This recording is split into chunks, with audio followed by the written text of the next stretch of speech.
시작 함께 하실래요? 안녕하세요. 세상의 모든 정보 아나운서 전주리입니다. 최근 한 동물권 시민단체가 반려동물을 상습적으로 입양하고 학대한 20대 남성을 고발하는 일이 있었습니다. 문제는 비슷한 사건이 반복되고 있지만 제대로 된 처벌이 이뤄지지 않고 있다는 건데요. 실제로 반려동물 천만 시대에도 불구하고 우리 법은 아직도 동물을 생명체가 아닌 물건으로 규정하고 있다고 하죠. 이 문제를 어떻게 봐야 하는지 잠시 뒤 사건 노트에서 자세히 살펴보겠습니다. 양육비가 저출생의 원인으로 꼽힐 만큼 가계에 많은 부담을 주고 있죠. 한부모 가정의 살림은 더 어려울 수밖에 없는데요. 이런 분들에겐 어떤 재테크 전략이 필요한 걸까요? 오늘 짠테크 SOS 돈 되는 라디오에서 알려드릴 예정이니까요. 궁금한 분들 계속해서 함께해 주세요. 저희 방송은 KBS 1라디오 유튜브 채널을 통해서도 실시간으로 시청 참여하실 수 있습니다. 많은 관심 부탁드립니다. KBS 세상의 모든 정보 지금 시작합니다.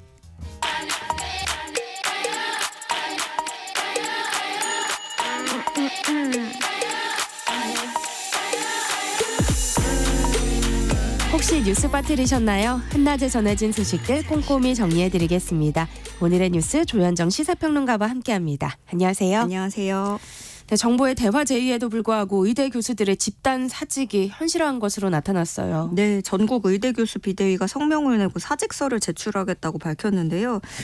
대학 면면들을 좀 보면 울산대는 이미 400명 넘는 교수들, 전체적으로는 절반 넘는 인원 한꺼번에 사직서를 제출했고, 고대의료원 산하 3개 병원, 여기 안암, 구로, 안산병원인데 여기도 총회를 연 뒤에 단체로 사직서를 제출했습니다. 연세대 원주의과대학에서도 교수 정원이 여기 10명인 필수 의료 과목에서 8명이 지난주에 사직서를 냈고요. 서울대병원 교수도 400여 명이 사직서를 낸 것으로 파악이 됩니다. 그런데 또 이 사직서 규모를 외부에 공개하지 않은 병원들도 또 있고 오늘도 많이 늘어날 것 같고요. 의대 교수들은 그 얼마 전에 한동훈 비대위원장과 그 전의교협이 간담회를 가졌었잖아요. 그 부분에 대해서도 알맹이가 없고 공허하다 이렇게 일축을 했고요. 결국에는 증원 철회 이게 없는 한 대통령실이 말한 유연한 대응이라는 건 의사들에겐 효력이 없는 상황으로 보여집니다. 네. 윤석열 대통령은 사직서를 제출한 의대 교수들을 향해서 정부와의 대화에 적극적으로 나서주길 바란다. 이런 메시지를 냈다고요? 예, 오늘 또다시 의료계를 향해서 대화에 나서달라 촉구를 했고 교수들에게는 전공의들을 설득해달라 돌아와달라 이런 메시지를 냈는데요. 그러니까 물론 윤 대통령은 증원에 대한 기조는 그대로 가져갑니다. 이번 의대 증원을 마중물로 삼아서 역량 있는 지역병원을 육성할 것이다 밝혔고요. 그러면서 의료개혁을 위한 정부와의 대화에 적극 나서주길 바란다고 밝혔고 한덕수 총리도 오늘 오후에 서울대 의대에서 의료계 관계자들을 만나서 대화를 갔습니다. 그렇지만 뭐 증원에 대한 재논의 없이는 사실 지금 계속 쳇바퀴처럼 네. 반복되고 있거든요. 그래서 대화를 하더라도 접점을 찾기는 쉽지 않은 모습입니다. 그래서 전공의들이 의료 현장에 복귀할 조짐을 보이지 않으면서 이 정부가 엄정 대응 원칙만 훼손한 것 아니냐 뭐 이런 지적도 나오고 있다면서요. 일단 대통령실에서 유연한 대응, 유연한 처리 이렇게 얘기를 했잖아요. 그 이탈한 전공의들에 대해서 면허정지 통보하는 게 원칙적으로는 오늘이었습니다. 그런데 정부와 여당이 이렇게 유연한 처리 꺼내면서 일단 미뤄지는 수순이거든요.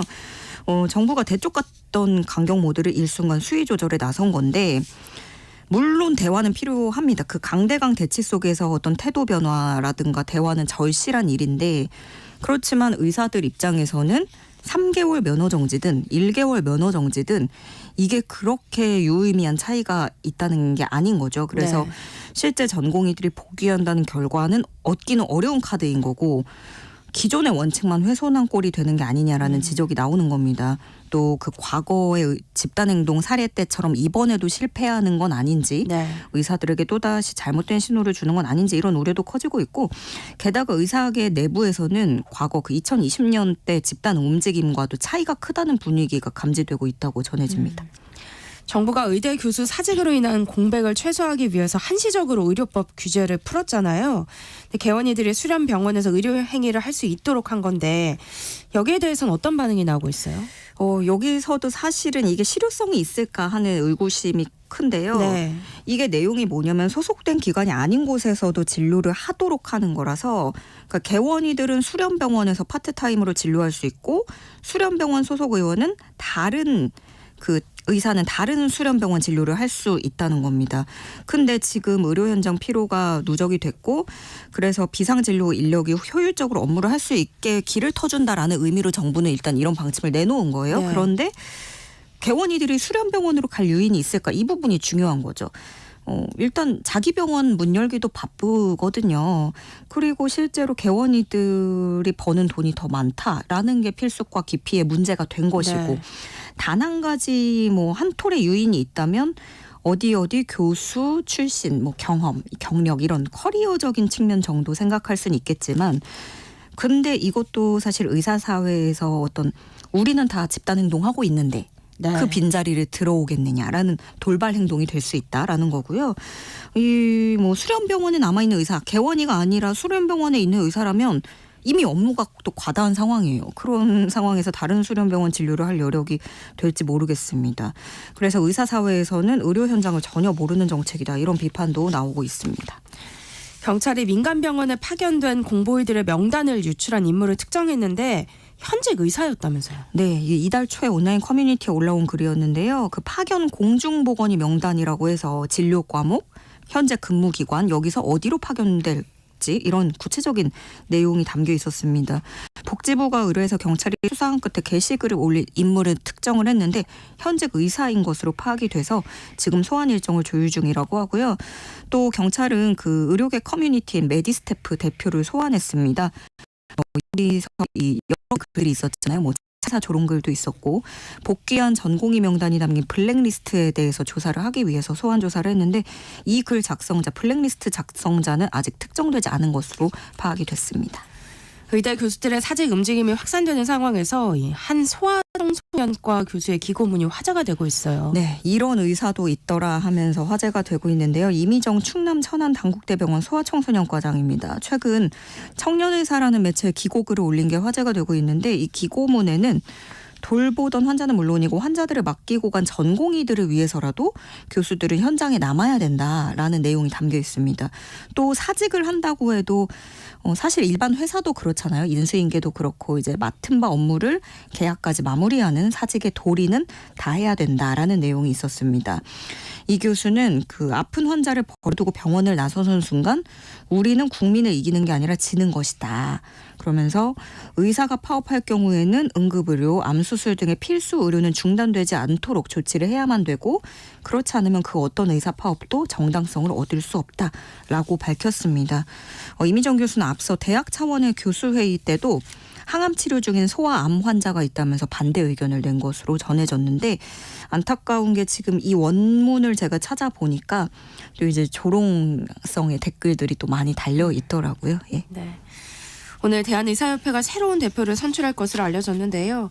누가 새 회장이 되더라도 정부와의 대화는 쉽지 않아 보인다면서요. 네, 오늘 오후 6시에 투표를 종료하고 7시부터 당선인 발표에 나서서 그때 윤곽이 나올 것 같아요.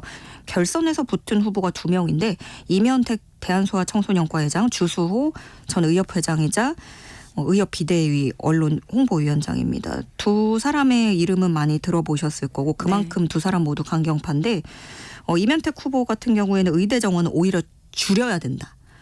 정부하고 관계에 있어서도 박민수 복지부 차관 파면을 해야 된다.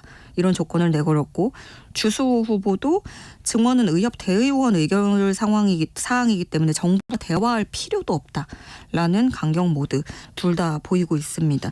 그런데 일단 결선에 이 강경 파 2명이 올라왔다는 자체가 어떤 의협의 전체적인 회원들의 의견을 좀 볼 수 있는 것 같고요. 네. 그럼 이제 신임 회장 선출 후에도 강경투쟁은 피할 수 없을 것으로 보이고 오히려 이 신임 집행부가 꾸려진 이후에 개원이들의 움직임까지도 가능성이 점쳐지고 있습니다. 네, 다음 뉴스 살펴보겠습니다. 도피성 출국 논란을 일으킨 이종섭 주 호주 대사가 공관장 회의 참석을 이유로 일시 귀국한 상황인데요. 호주 내에서도 이 대사의 교체를 촉구하는 목소리가 나오고 있다고요. 네, 이번에는 호주 정치인이 나서면서 이 사안이 좀 국제 문제로 비화하는 모습입니다. 호주 시민단체가 이종섭 대사 임명 철회 촉구 집회를 개최했는데 이 집회에 호주 전역에 있는 교민들이 참석을 했고 또 호주 여당 노동당 소속 상원 의원이 연대 발언을 하면서 관심도를 높인 건데요. 캐머런 머피 상원 의원이 한국이 이종섭 대사를 여기 대사로 임명할 결정은 호주뿐만 아니라 호주 한인들에게도 무례한 일이다. 그는 한국을 대표하는 사람이고 대사로 임명됨으로 인해서 중요한 수사로부터 자신을 보호하고 있다는 점에서 임명에 대한 결정을 심사숙고해 줄 것을 요청한다. 라고 밝혔고요. 그러면서 또 호주는 더 나은 대사를 요구할 자격이 있고 이종섭 대사는 한국에서 조사를 받고 한국 호주 관계에 도움이 되는 사람을 그 자리에 앉히길 바란다. 이렇게 또 호소를 하게 됐습니다. 네. 이런 가운데 이종섭 주 호주 대사가 참석하는 이 방산 공관장 회의를 두고도 뒷이야기가 나오는 모양이에요. 네, 이게 이종섭 대사의 귀국을 위해서 급조된 게 아니냐 뭐 이런 논란이 있다라는 거 이 시간에도 짚어봤었는데요. 어제 이종섭 대사는 석종건 방위사업청장을 만났어요. 그런데 장소 일정 모두 직전에 급하게 공개가 됐고 그 이례적인 지점이 너무 많습니다. 그 회의가 보통 일주일 이상 이번에도 월요일부터 금요일까지 진행이 되니까 이렇게 이어지는데 이 정도 급이 모여서 회의를 한다고 하면 최소 한 달 전부터 유관기관 일정 협의 등을 진행을 해야 된다는 거죠. 우리가 뭐 관계부처 같은 거 이제 뭐 공문 보내고 이런 것도 또 그렇잖아요. 그런데 이번엔 그런 절차도 없었고 일정에 포함되어 있는 방산업체 시찰도 사전에 협의된 게 아니라 입국과 맞물려서 급하게 잡힌 것으로 전해집니다. 또 실제로 이게 생각을 해봤을 때 최소 한 달 전에 미리미리 사전에 준비된 회의였다고 하면 이종섭 대사가 그때 호주로 나가지 않았어도 되는 거예요. 네. 예, 부임 이후에 나갔다가 부임하고 11일 만에 다시 귀국하도록 일정을 잡는 건 업무 관례상 이게 이해하기 어려운 일이라는 지적이 외교가에서 나오고 있고요. 또 우리나라 방산 수출 대상국이 총 12개국인데 왜 6개 국가 공관장만 모이는지 어떤 사정이 있는 건지 외교부는 설명을 내놓지 못하고 있습니다. 그리고 이 방산공관장회의는 이번 주에 끝나는데 이종섭 대사는 한 호주 2+2 장관 회의 준비차 한국에 더 머물 거라고 하는데요. 이 회의가 4월 말부터 호주에서 열리는 쪽으로 아직 뭐 확정된 건 아니지만 그렇게 조율이 되고 있는데 그러면 호주 대사가 한국에 있는 게 비효율적이라는 지적도 나옵니다. 그런데 이게 4월 말에 열리는 거다 보니까 일각에서는 이종섭 대사가 4월 11일 그 총선 때까지도 머무를 걸로 보인다라고 전망이 나오고 있습니다. 네. 윤석열 대통령이 용인과 수원, 고양, 창원 같은 특례시의 권한을 확대하겠다고 밝혔어요. 네, 이 용인, 수원, 고양, 창원 4개 특례시에 대해서 특례시 지원 특별법을 제정하고 자치 권한을 확대하겠다 약속을 하는 건데요. 그러니까 도지사의 권한보다는 여기 특례시에 조금 더 몰아주겠다라는 건데 그동안 이 민생토론회 이번에 23번째인데 광역시 도 단위는 있었지만 기초지자체를 수혜로 하는 건 이번이 처음입니다. 특례시에는 도지사 승인 절차를 생략하고 이런 식으로 건축 특례를 확대한다는 방안이 들어있는데요. 지금은 이렇게 인구 50만 이상 도시에서 리모델링이나 기본계획 바꿀 때 도지사 승인을 받아야 되지만 이걸 생략해야 한다는 거고요.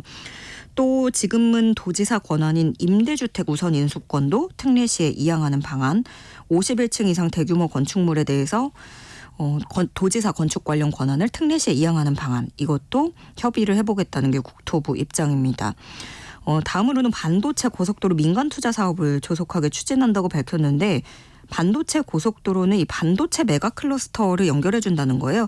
화성, 용인, 안성을 연결한 45km짜리 고속도로인데 지금 이게 민자 적격성 조사가 아직 진행 중이거든요. 조사를 통과하는 즉시 후속 절차를 추진한다는 계획을 밝혔습니다. 또 국도 45호선 확장을 위해서 이게 기존 4차로를 8차로로 확장 개통하겠다고 하고요.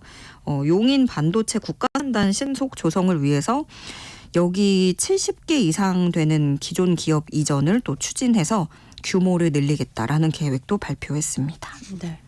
그런데 이번 민생토론회가 용인에서 개최된 것을 두고도 논란이 일고 있어요. 네, 일단 호남 같은 경우에는 늦게까지 안 와서 말도 있었는데 용인은 1월 달에 이어서 2달여 만에 또다시 가게 된 거예요. 지자체 중에 민생토론회 2번 개최한 건 용인이 유일하고요. 네.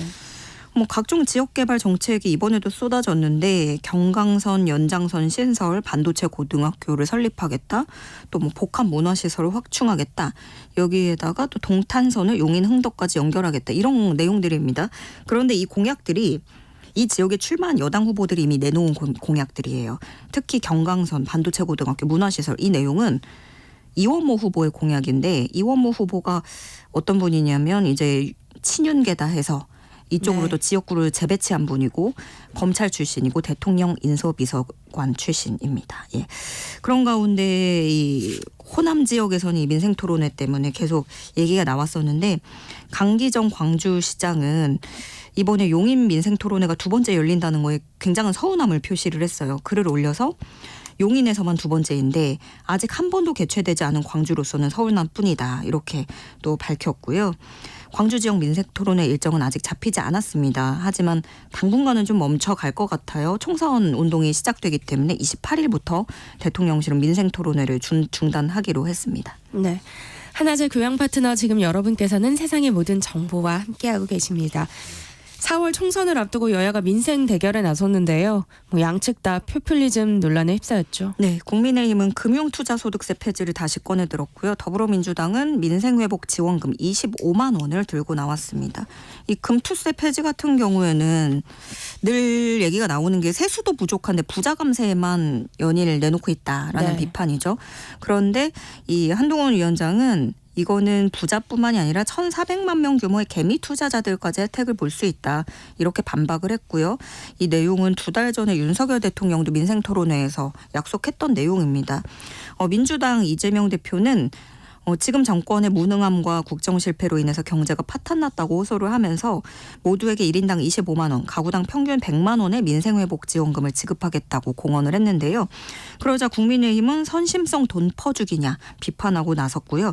이재명 대표는 이에 대해서 현 정권의 부자 감세나 민생토론회에서 밝힌 선심성 공약 이행에 드는 1,000조 원에 비하면 세 발의 피에 불과하다 이렇게 받아치기도 했습니다. 네. 국민의힘 한동훈 비대위원장이 자녀가 셋 이상인 가구의 대학 등록금을 전액 면제하는 저출생 대책을 발표했는데요. 민주당 이재명 대표도 긍정적인 반응을 보인 모양이에요. 네. 이 세 자녀 이상 가구의 모든 자녀 대학 등록금을 전액 면제하겠다. 한동훈 위원장이 공약을 했습니다. 다만 여기서 생각해 볼 건 이제 비진학 청년들에게는 역차별이 될 수 있다는 점도 생각해 볼 만한 지점인 것 같고요. 다음으로는 다자녀 혜택 기준을 지금의 세 자녀에서 두 자녀로 변경을 해서 두 자녀 가구라고 해도 전기요금, 도시가스, 지역 난방비 이런 감면 혜택을 주도록 하겠다고 밝혔습니다. 또 맞벌이 부부가 이런 양육 지원이나 출산 지원에서 배제되는 현상을 해소하기 위해서는 저출생 대응 정책의 소득 기준을 폐지하겠다고도 강조를 했는데요. 이에 이재명 대표가 매우 칭찬한다고 나서서 눈길을 끌고 있습니다. 네. 이재명 대표는 선거가 급하니 입장이 바뀐 것 같은데 이제 정신을 좀 차린 것 같다. 매우 훌륭한 제안이다. 라고 하면서 이건 민주당이 이미 여러 차례 제안했던 정책들과 일맥상통한다고 얘기를 했는데요. 그러니까 저출생 이슈에서 한치도 밀리지 않으려는 모습으로 보여집니다. 네. 국민의힘 한동훈 비상대책위원장 오늘 박근혜 전 대통령과 만난다고요. 네, 오늘 오전 11시로 예정이 돼 있었고 그 대구 달성군 박근혜 전 대통령 사저를 방문하는데 한동훈 위원장이 취임한 이후에 이렇게 박 전 대통령 따로 만나는 건 이번이 처음입니다. 이 자리에 윤재욱 원내대표 또 박 전 대통령 측근인 유영하 변호사 등이 함께 하는데 아무래도 총선 앞두고 막판 보수층 표심을 결집하는 그런 포석으로 보여요. 그런데 이게 두 사람의 관계가 탄핵 시절을 생각하면 참 미묘한 관계인데 또 그러면서도 박 전 대통령 측근인 유영하 변호사가 이번에 국민의힘 후보로 출마를 하기 때문에 어떤 이야기가 오갈지도 지켜봐야겠고요. 이후에 한동훈 위원장은 오후에는 울산 일대와 경남 양산, 부산 사하를 돌면서 PK 지역 유세에 나설 예정입니다. 네. 민주당 이재명 대표는 오늘 대장동 재판에 출석하죠. 예, 이재명 대표는 총선 지원 아무래도 또 바쁘다 보니까 재판 연기를 요청을 했는데 이게 받아들여지지 않았고 재판부는 오히려 강제 구인까지 시사를 하면서 받아들이지 않았습니다. 그래서 이재명 대표는 좀 불만이 많이 좀 드러내고 있는 모습이에요. 네. 다른 재판부들은 주가 조작 사건 이런 것들도 다 연기를 하는데 총선 앞두고 제 손발을 묶겠다는 의도다 이렇게 공개적으로 불만을 표시하기도 했습니다. 네. 오늘의 뉴스 여기까지 하겠습니다. 지금까지 조현정 시사평론가와 함께했습니다. 고맙습니다. 고맙습니다. KBS 1라디오 세상의 모든 정보 함께하고 계신 지금 시각은 12시 40분입니다. 이 시각 교통정보 알아봅니다. 이 시각 교통정보입니다. 봄비는 대부분 잦아들었지만 동쪽 지방은 오후까지 비나 눈이 더 이어지면서 교통안전에 주의가 필요하겠습니다. 이 시각 경부고속도로 부산 방향 북대교 부근 3, 4차로에 승용차 사고 발생했고요. 여파로 일대 정체입니다. 서울 방향은 양재에서 반포까지 밀리고요. 수도권 제1순환고속도로 판교에서 구리 쪽, 하남에서 강일까지 밀리는데 그 사이 강일 부근 5차로에 승용차 사고 나서 처리 중입니다. 판교에서 일산 쪽은 계양에서 송내까지 정체인데요. 또 그 사이 6차로에는 소형 화물차가 고장으로 서 있습니다. 차로 변경에 주의하시기 바랍니다. 중부 내륙고속도로 창원 방향 여주 분기점에서 감곡까지 10km가량 흐름 답답합니다. 영동고속도로 강릉 쪽은 동군포에서 부곡까지 밀리고요. 용인휴게소부터 양지터널까지 속도 주춤합니다. 상주 영천고속도로 상주 방향 신영 나들목을 가기 전 지점 화물차 추돌 사고 발생했는데요. 사고 처리하면서 일대 혼잡한 모습입니다. KBS 교통정보센터 서휘영입니다. 세상의 모든 정보는 청취자분들의 관심과 참여를 기다립니다. 방송 들으시면서 궁금한 점이 있거나 의견 공유하고 싶은 분들 계시면 문자 보내주세요. 추첨을 통해 모바일 쿠폰 보내드리겠습니다. 참여하실 번호는 샵 9730이고요. 짧은 문자 50원, 긴 문자 100원의 이용료가 부과됩니다. 콩 게시판을 통해서는 무료로 참여하실 수 있고요. KBS 1라디오 유튜브 채널을 통해서도 실시간으로 시청 참여하실 수 있습니다. 꼭 알아야 할 정보를 알기 쉽게 전달해드리는 세상의 모든 지식. 우리 사회를 들끓게 한 사건을 살펴보는 사건 노트 시간인데요. 이번 주만 특별히 화요일에 만나보겠습니다. 오늘도 배상훈 프로파일러와 함께합니다. 어서 오세요. 안녕하세요. 네, 반려동물 천만시대로 불릴 만큼 반려동물 키우는 분들 주변에서 어렵지 않게 볼 수 있는데요. 그런데 그만큼 또 반려동물 학대 사건도 많아지고 있어요. 최근엔 반려동물 연쇄 살해 사건까지 벌어졌다고요. 예, 경기도 북부에 있는 데서 거주지가 있는 사람으로 알려졌는데요. 네. 동물 입양 플랫폼이 있습니다. 그 플랫폼에서 이제 그것을 동물 입양을 주고받는 형태가 있는데 너무 빨리 입양을 하고 그 뭐 유형된 결과를 확인하려고 사진 보내달라고 하면 뭐 바쁘다는 핑계, 그 다음에 갑자기 죽었다는 핑계, 그 다음에 뭐 이런 여러 가지 자기가 뭐 자기를 핥혀갖고 뭐 어떻게 하다가 죽었다는 핑계, 이게 뭐 한 10대 건 이상 쭉 이런 형태가의 사건이 발생해서 네. 동물 관련된 시민단체에서 이건 상습적으로 입양 학대다라고 해서 알려지게 된 사건입니다. 그러니까 동물을 입양하는 그 간격이 매우 짧았다면서요. 굉장히 짧았죠. 그러니까 입양 자체에는 문제가 없었던 거예요? 법적으로는 어떤 제한도 없습니다. 그러니까 지금 입양을 하던 아니면 하고 다음에 하던, 그러니까 이런 경우는 애니멀 호더 느낌도 분명히 나죠. 네. 그러니까 동물을 그냥 무작정 가짝 들인 다음에 사진 배경으로 쓰고 굶어 죽든 말든 그냥 버려두는 애니멀 호더 같은 경우는 굉장히 심각한 동물 학대거든요. 근데 우리나라 같은 경우는 법적 제한도 없고요. 네. 미국이나 서구 같은 경우는 이런 경우가 전과가 우리나라 그 성범죄자 알림이처럼 공개가 됩니다. 신원이. 네. 그러니까 신원이 공개가 되지 않기 때문에 이 사람이 이전에 어떤 동물에 대한 범죄를 저지른지 모르니까 동물시민권 단체에서 자체적으로 리스팅을 만들어서 뭐 그런 정보를 공유하는 이런 상태입니다. 근데 이렇게 많은 동물을 입양했다가 살해한 사건이 이번이 처음은 아니죠. 최근에는 이런 사건들이 꽤 많이 발생하는 것 같습니다. 네. 그러니까 알려지지 않은 사건이 훨씬 더 많은 것 같습니다. 말하자면 울산의 길고양이 부분에서도 고양이 24마리를 모두 죽이는 사건이 발생했고, 네. 요건 작년이고요. 재작년 같은 경우 춘천에서 그 개를 12시간 만에 살해한 사건도 발생했고, 그러니까 아마도 반복적으로 된 부분인 것 같고, 2021년 군산에서 발생한 거는 사실 좀 엽기적인데 네. 푸들 품종 강아지 21마리를 죽이는 사건인데, 이게 왜 푸들이냐 그랬더니 자기의 헤어진 전 여자친구가 똑같은 푸들을 키워서 그와 비슷한 푸들만 입양해서 죽이고 입양해 죽이고 반복했다는 거예요. 그러니까 이런 방식의 범죄들이 적지 않게 나타나는 것 같습니다. 예. 네, 이런 사건들을 좀 살펴보면요. 동물을 처음부터 살해하기 위해서 입양을 한 건 아닌가 이런 의심이 가는데요. 어떻게 보세요? 예, 분명히 그렇습니다. 프로파일러들이 보통 이제 범죄성을 판단할 때 동물에 대한 공격성과 동물에 대한 접근성을 볼 때 이게 범죄성을 평가를 하거든요. 그러니까 이렇게 빠르게 자신의 반려권이라고 하는 어떤 존재들을 살해하거나 괴롭히면은 이건 범죄성이 굉장히 높거든요. 범죄성은 상습되고 축적되기 때문에 이것은 그 의도, 즉 범죄를 하려고, 그러니까 동물을 학대하려고 입양했다고 보는 것이 맞는 겁니다. 저 소아 성범죄도 저희가 재범률이 높다는 얘기 지난 시간에 했었지만 동물 학대범의 경우에도 재범률이 높다면서요.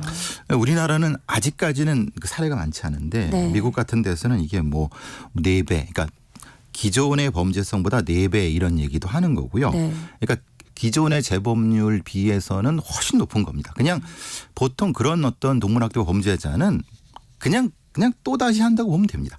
근데 왜 그러냐면은 대부분의 경우는 아시다시피 이게 이제 80% 이상이 벌금형밖에 안 됩니다. 네. 벌금형도 100만 원 안쪽입니다.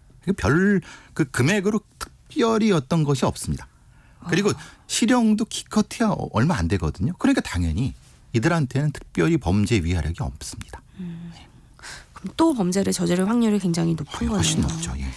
네, 이렇게 동물 학대를 쉽게 하는 사람이라면 또 무서운 게 나중에 사람을 상대로도 범죄를 저지를 가능성이 높을 것 같거든요. 이 범죄학적 관점에서 보면 어때요? 미국의 FBI 프로파일러들이 동물 학대를 한 범죄자들에 대해서 리스팅을 쭉 하다 보니까 네. 대단히 상관성이 있더라. 관련성은 이제 말씀하신 것처럼 이제 여러 면에서 범죄의 위험성과 연결이 되고, 그래서 어떤 특정한 범죄의 용의점이 나타났을 때 그 사람이 동물 학대를 했는가 안 했는가를 먼저 체크를 합니다. 네. 그 지표 지수에 나타나고요. 그렇기 때문에 범죄학적으로는 이들의 어떤 동물에 대한 공격성 자체가 사람에 대한 공격성의 전조 증상이거나 아니면 상관돼 있거나 아니면 동시적으로 진행된 거야. 이렇게 보는 게 맞는 거예요. 동시적으로도 예, 예. 일어나기도 하나요? 그러니까 이렇게 되는 거죠. 처음에 사람에 대한 공격성이 나타났다가 네. 사람에 대한 공격성, 그러니까 그 사람을 공격하지 못하는 시간대는 그 동물을 공격하는 거고, 동물을 공격하다가 사람이 발견된 사람을 공격하는 이런 교차 부분이 많이 나타나는 겁니다.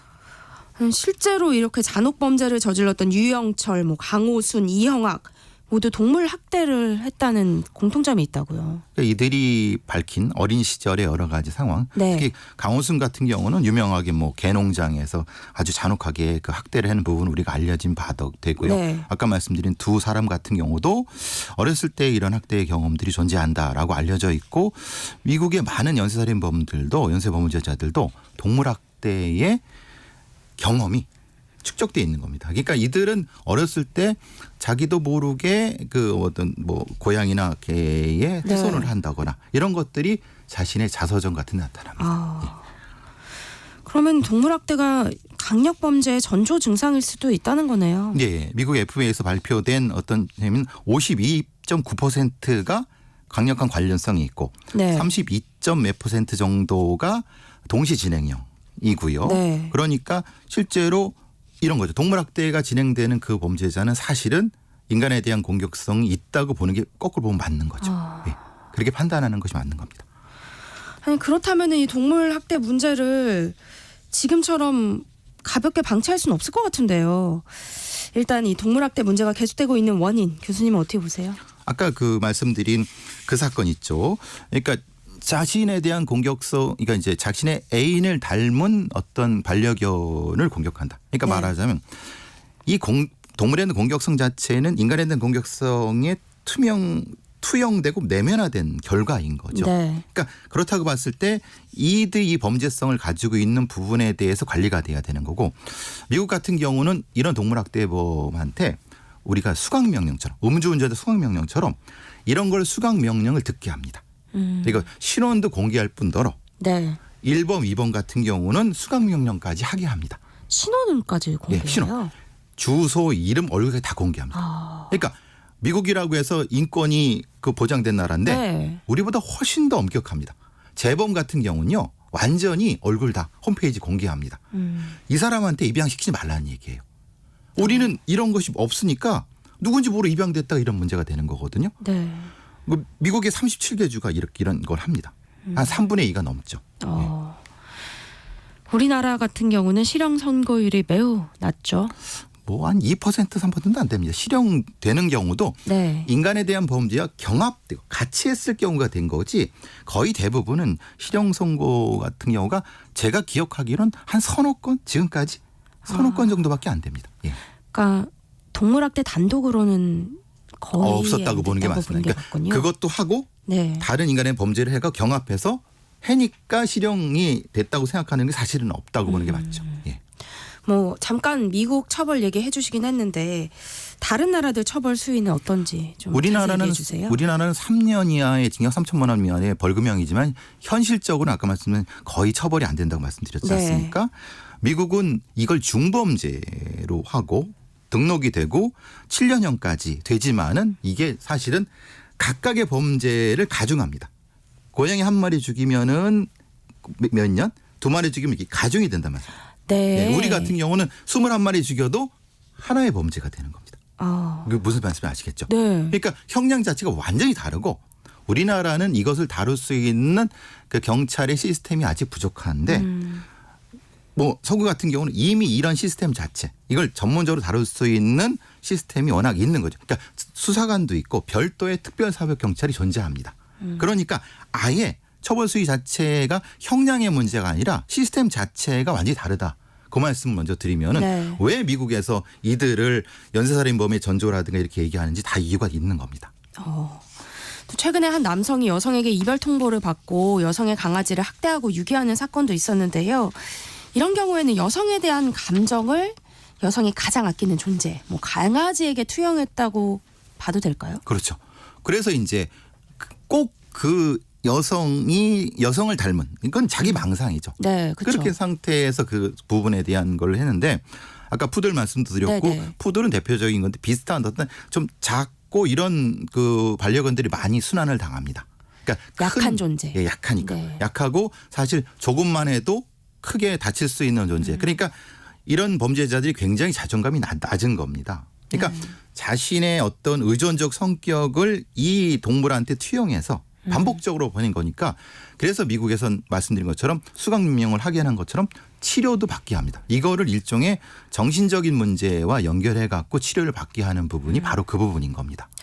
그러니까 이런 동물 학대범들이 다른 범죄를 저지르지 않도록 좀 교육하고 관리하는 것도 필요하겠네요. 근데 이제 문제는 우리는 이 동물을 물건으로 네. 그죠? 그러니까 이제 민법이 좀 바뀌려고 지금 준비하고 있는 단계거든요. 네. 그러니까 일종의 생명권으로 보지 않는 겁니다. 그냥 죽이게 되면 물건을 훼손한 형태가 되는 거예요. 네. 물론 동물보호법이 바뀌어서 조금 바뀌었지만 현실적으로 이것을 생명을 가진 존재로서 무엇인가를 다룰 수 있게끔 우리 사회의 전반적 인식이 바뀌고 아까 말씀드린 것처럼 동물학대범도 반드시 등록을 해야 된다.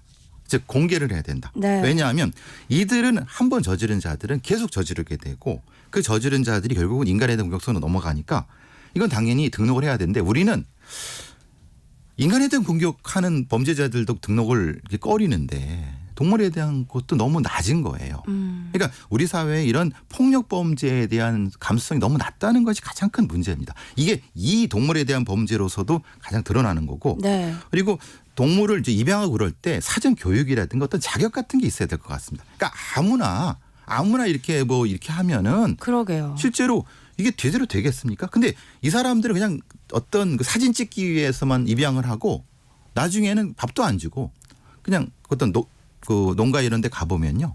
그냥 다 굶어 죽고 있어요. 이런 경우는 사실은 국가적으로도 조금만 관심 찾으면 할 수 있거든요. 네. 사건 노트 오늘 여기까지 하겠습니다. 배상훈 프로파일러와 함께했습니다. 고맙습니다. 감사합니다. 네, 1부 순서는 여기서 마무리하고요. 저는 1시 정각 2부에 다시 찾아올게요.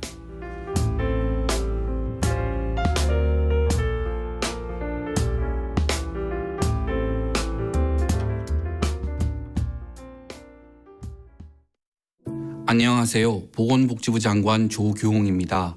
소아진료, 분만, 중증 응급수술과 같이 생명과 직결된 필수 의료가 정당한 보상을 받지 못해 사라질 위기에 있습니다. 정부는 필수 의료를 살리기 위해 향후 5년간 10조 원 이상 건강보험 재정을 집중 투자합니다. 이와 함께 과잉 진료 우려가 큰 항목을 중심으로 비급여를 집중 관리하겠습니다. 국민에게 꼭 필요한 필수 의료가 공정하고 제대로 된 보상을 받을 수 있도록 보상 체계를 정상화하겠습니다. 감사합니다.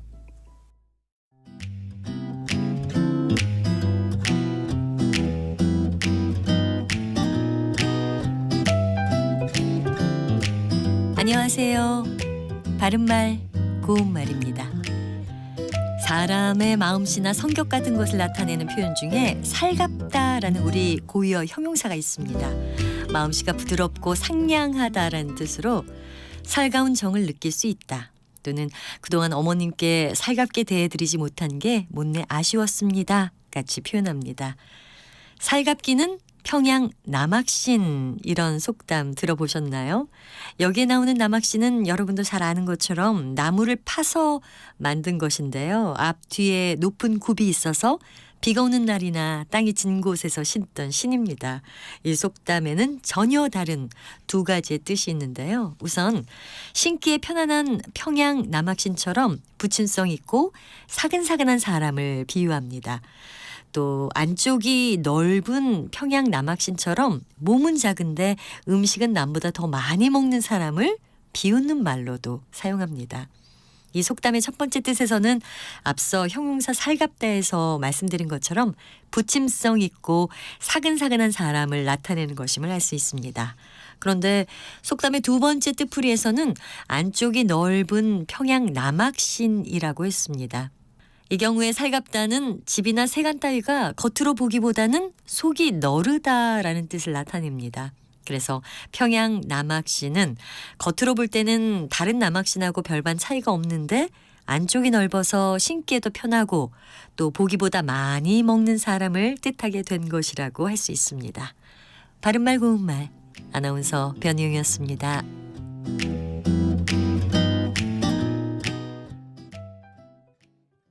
국회의원 하면 뭐가 떠오르세요? 그렇게 큰 관심은 없는 것 같고요. 자신들의 이익이 우선인 것 같은 느낌이 강하죠. 부정적이죠. 나라를 위한다고 하지만 결국은 그렇지 못한 것 같고. 좋은 분도 계시지만 개인 사욕 차리는 분들도 계신 것 같아요. 이번 총선 때 투표하실 건가요? 투표해야 되죠. 국민이 투표를 안 하면 되나. 내가 사는 지역의 어떤 정책을 결정하는 사람인데 조금이라도 더 마음에 드는 사람이 있다면 그 사람한테 한 표를 주는 게 맞지 않나. 투표할 예정입니다. 국회의원 선거니까 해야죠. 네, 투표해야죠. 서민들한테 도움이 되는 그런 정책을 펼쳐주시면 어떨까 하는 바람이 있습니다. 4월 10일 수요일 나와 우리 동네 대한민국의 미래를 위해 투표하세요. 내 삶을 바꾸는 선택 2024 총선 개표 방송 4월 10일 오후 5시 5분부터 KBS 1라디오와 유튜브 채널을 통해 함께하실 수 있습니다.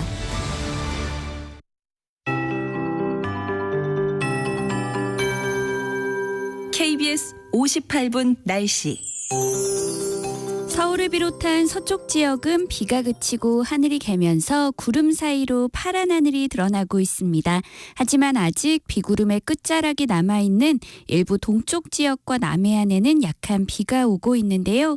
이 지역에 앞으로 5mm 안팎의 비가 조금 더 내리다가 차츰 그치겠지만 기온이 낮은 강원 산지에는 1에서 3cm, 강원 내륙과 경북 북동 산지에는 1cm 안팎의 눈이 오는 곳이 있겠습니다.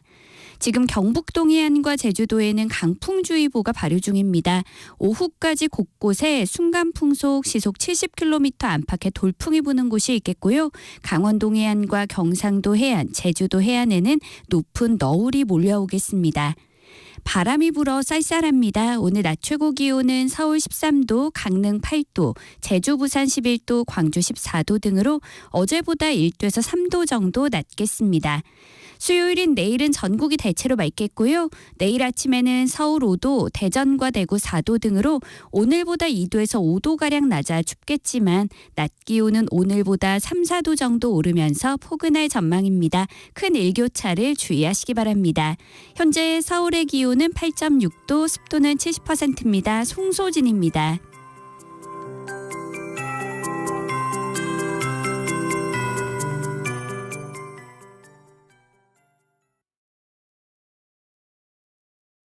정성을 다하는 국민의 방송 KBS가 한시를 알려드립니다. AM 711kHz, FM 97.3MHz, KBS 1라디오입니다. HLKA.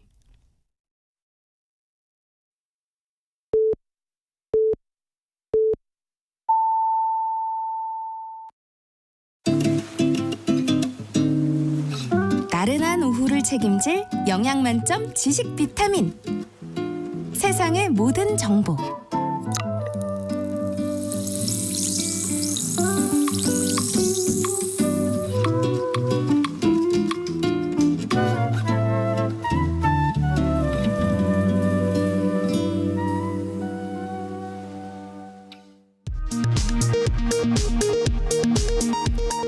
이 시각 라디오 정보센터 뉴스입니다. 윤석열 대통령은 천안함 피격 14주기를 맞아 반국가 세력들이 국가 안보를 흔들고 국민의 안전을 위협하지 않도록 우리 모두 힘을 모아야 한다고 강조했습니다. 총선이 보름 앞으로 다가온 가운데 국민의힘은 한동훈 비상대책위원장이 박근혜 전 대통령을 예방하며 지지층 결집에 나섰습니다. 국민의힘은 이재명 대표에 대해 막말이 점입 가경이라고 비판했습니다. 더불어민주당 이재명 대표는 오늘 재판 출석에 앞서 검찰이 야당 대표의 손발을 묶고 싶어 한다고 생각한다며 검찰 독재 국가의 실상이라고 비판했습니다. 조국 혁신당 대표는 CBS 라디오 김현정의 뉴스쇼 인터뷰에서 윤석열 대통령과 집권 여당이 의대 증원 문제를 선거운동 소재로 사용하고 있다고 지적했습니다. 정부가 조건 없는 대화를 촉구하면서도 의대 2,000명 증원 방침을 고수하는 가운데 의대 교수들의 사직과 진료 축소 움직임이 이어지고 있습니다. 대한의사협회는 오늘 저녁 차기 회장을 선출합니다.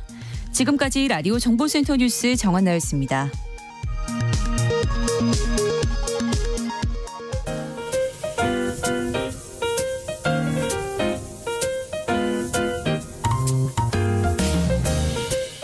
정신없이 바쁜 하루, 지금 우리 주변에서 벌어지고 있는 사건, 사고 소식들 살펴보는 하프타임 뉴스 시간입니다.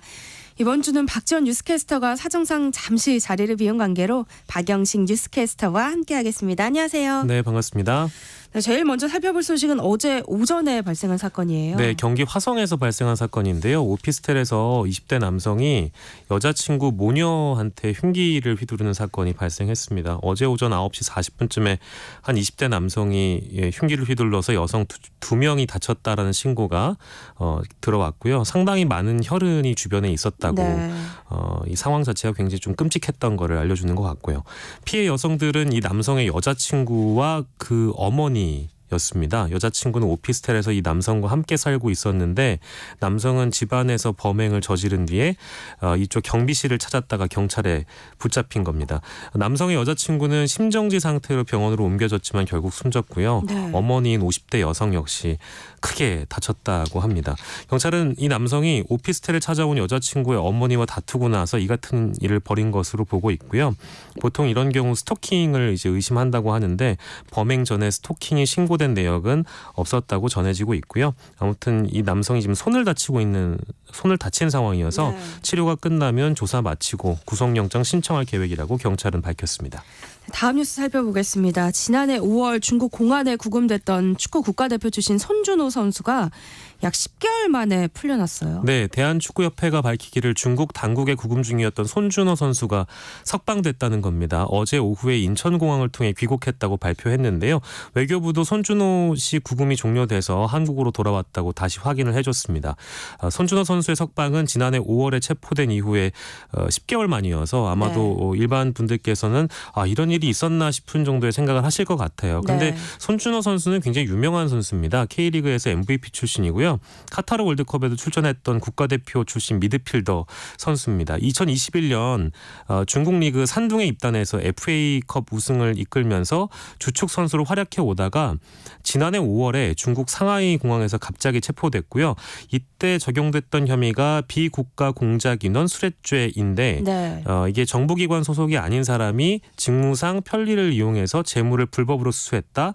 이제 이런 의혹이어서 앞서 이제 산둥의 선수들이 비위 혐의로 체포된 사례가 있습니다. 네. 여기에 함께 이제 얽혀서 승부 조작에 가담했다거나 혹시 뭐 산둥으로 이적하는 과정에서 금품이 오간 거 아니냐 이제 이런 가능성이 제기가 됐었나 봅니다. 그래서 손준호 측은 이 의혹을 부인했고요. 지난해 6월에 구속 수사로 전환돼서 최근에 재판받고 석방됐지만 실제 유무죄 여부 이런 것들은 밝혀지지 않은 것 같고요. 그러니까 구체적으로 알려지지 않는 것 같고요. 국내에 외교부가 밝히기를 그동안 국내에 있는 가족들과 긴밀하게 소통을 했고 영사 면담도 수차례 실시했고 변호인 접견을 지원하면서 필요한 조력을 현지에서 제공했다고 밝히기도 했습니다.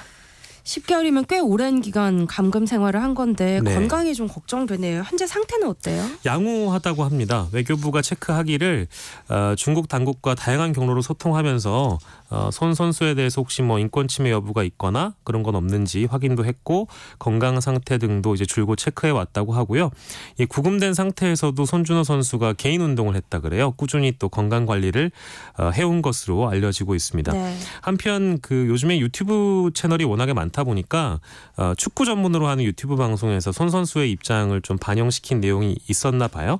손 선수가 박문성 해설위원하고 전화 통화를 했는데 네. 많은 사람이 신경 써주고 또 잊지 않아줘서 이렇게 돌아올 수 있지 않았나라는 고마운 마음을 전하면서 눈물을 펑펑 흘렸다고 하고요.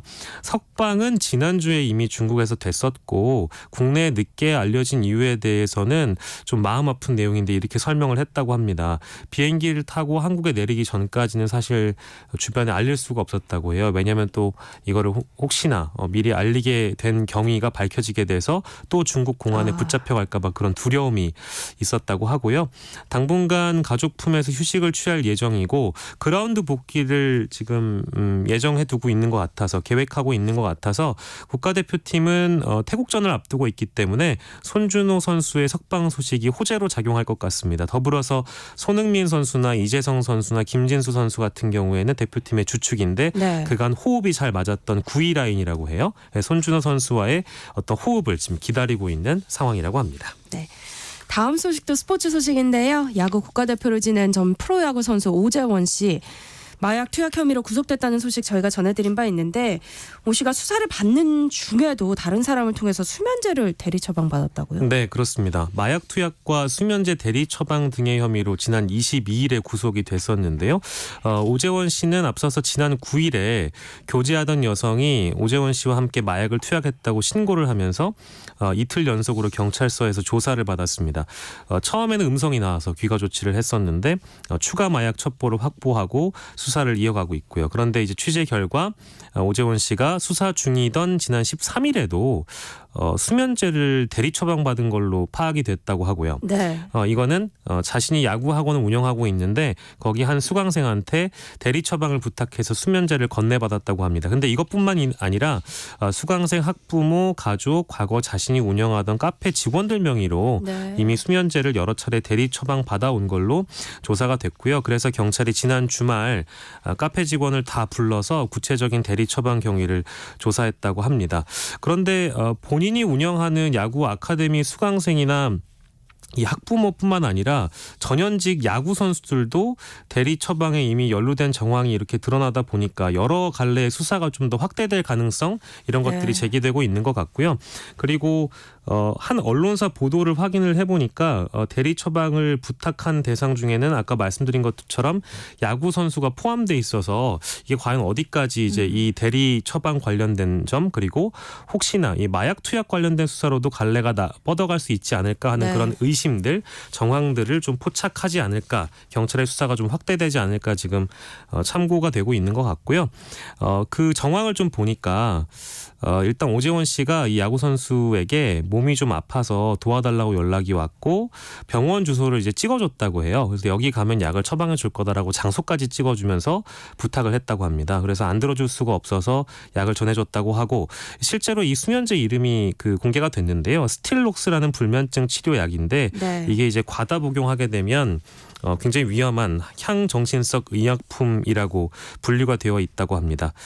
뭐 선후배 모두에게 이제 대리 처방을 부탁한 것으로 전해지고 있어서 실제 경찰이 마약류를 여러 마약류를 구매한 것으로 일단 오 씨에 대해서는 파악하고 신상이 또 특정된 한 명은 추적을 하고 있어서 앞으로의 경찰 수사 또 검찰의 송치 전까지 어느 정도로 보완이 될지 지켜봐야 되는 상황입니다. 네.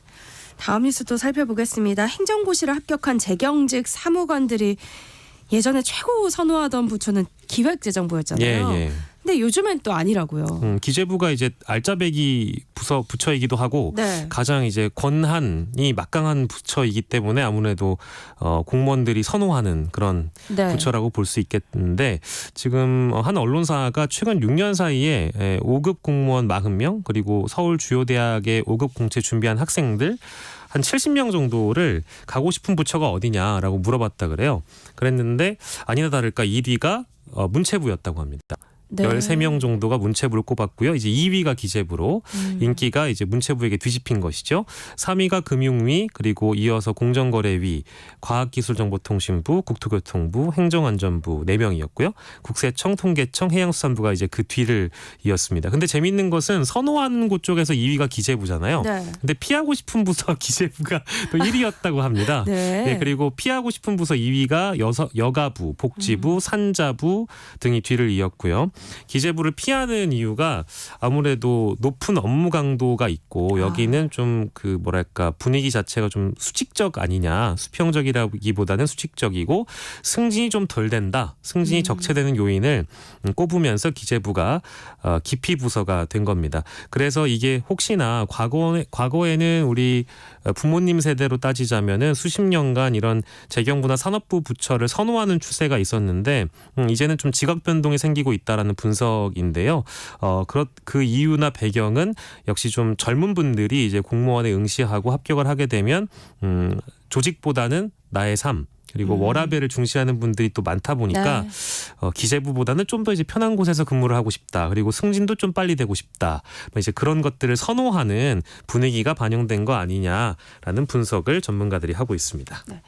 그리고 또 공직을 떠나는 젊은 공무원들도 늘고 있다고요. 그런 것 같습니다. 뭐 아마 우리 앵커님께서도 여러 유튜브 플랫폼들 중에서 검색을 해보시면 이제 도비가 되었습니다. 이제 이런 컨텐츠가 많아요. 특히 공무원들의 경우에도 아니 그 좋은 공직 자리를 제쳐두고 왜 네. 도비 이즈 프리를 외치느냐 이제 이런 그 주제가 많은데요.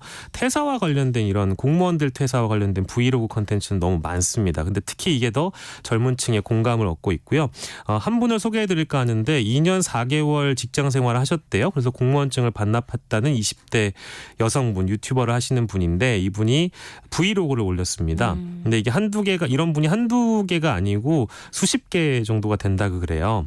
그래서 5년 이분 같은 경우에도 5년을 미만 근속을 하신 거잖아요. 네. 통계를 실제 보더라도 근속 5년 미만의 퇴사자가 지난해만 3,000명이 된다고 하고요. 5년 사이에 2배 이상 늘었다고 하고요. 임용되자마자 그만둔 퇴사자도 3,000명이 된다 그래요. 그러니까 이제 공무원을 발해서 공시족이 되었다가 시험을 통과해서 막상 조직 안에 들어가 보니 뭔가 경직된 분위기나 이런 분위기가 본인에게 잘 맞지 않는다라는 판단을 했던 젊은 공무원들이 많았던 것 같습니다. 앞서서는 뭐 수직적인 분위기나 뭐 이제 업무 강도, 승진 적체 이런 것들을 뽑아드렸습니다만 네. 사실 가장 주된 이유는 아무래도 뭐니 해도 이제 머니가 아닐까.